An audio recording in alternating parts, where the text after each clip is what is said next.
Hatton Dickoya Fordyce கோணகளி தோட்ட மக்கள் இன்று ஆர்ப்பாட்டம் ஒன்றை முன்னெடுத்திருந்தனர். ஹட்டன் டிகோயா ஃபோர்டைஸ் கோணகலை தோட்டத்தில் உள்ள ஆற்றை அகலப்படுத்துமாறு வலியுறுத்தி இந்த ஆர்ப்பாட்டம் முன்னெடுக்கப்பட்டுள்ளது.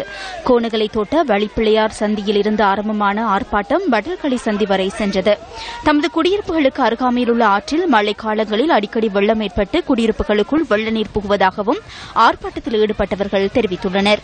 எங்களது நிலைமை என்ன? ஒவ்வொரு முறையும் அரசியல்வாதிகளும் அதிகாரிகளும் வருகிறார்கள், சாப்பாடு தருகிறார்கள். 3 நேரமும் 3 நாளைக்கு பாடசாலையில் இருக்கின்றோம். மீண்டும் அதே நிலைமைதான் எங்களுக்கு முடிவு இல்லையா? இதற்கு எங்களுக்கு ஒரு நிரந்தர நிவாரணம் வேண்டும், வெள்ளத்தில் இருந்து பாதுகாப்பு வேண்டும், ஆற்றை அகலப்படுத்த வேண்டும், எங்களுக்கு வீடு வேண்டும், நிலம் வேண்டும், எங்களுக்கு உரிமைகளுக்கும் உடைமைக்கும் உயிருக்கும் உத்தரவாதம் வேண்டும். தமது பிரச்சினை குறித்து மலேக அரசியல்வாதிகளிடம் பலமுறை அறிவித்தும் எவ்வித நடவடிக்கையும் எடுக்கப்படவில்லை என ஆர்ப்பாட்டத்தில் ஈடுபட்டவர்கள் குற்றம் சாட்டியுள்ளனர். நாங்கள் மிகவும் பாதிக்கப்பட்டிருக்கிறோம். வெள்ளப்பெருக்கினால் ஒவ்வொரு முறையும் அரசியல்வாதிகள் வந்து பார்த்துவிட்டு செல்கிறார்கள், ஒன்றுமே நடைபெறுவதில்லை. ஆகவே இன்று இந்த போராட்டத்தை தொடங்கியுள்ளோம். தயவு செய்து எங்களுக்கு இந்த ஆற்றை அகலப்படுத்தி தரவும், மேலும் எங்களுடைய இந்த பாதை போக்குவரத்து மிகவும் கஷ்டமான நிலைமையில் இருக்கிறது. இது பிரதான பாதை.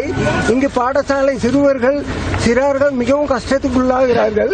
எனவே எங்களுக்கு உடனடியாக இந்த பாதையும் செப்பனிட்டு தரும்படி மலையக அரசியல்வாதிகளிடம் கேட்டுக்கொள்கிறோம். பின்னர் போலீசாரின் தலையீட்டை அடுத்து ஆர்ப்பாட்டக்காரர்கள் கலைந்து சென்றதாக எமது பிராந்திய செய்தியாளர் தெரிவித்தார்.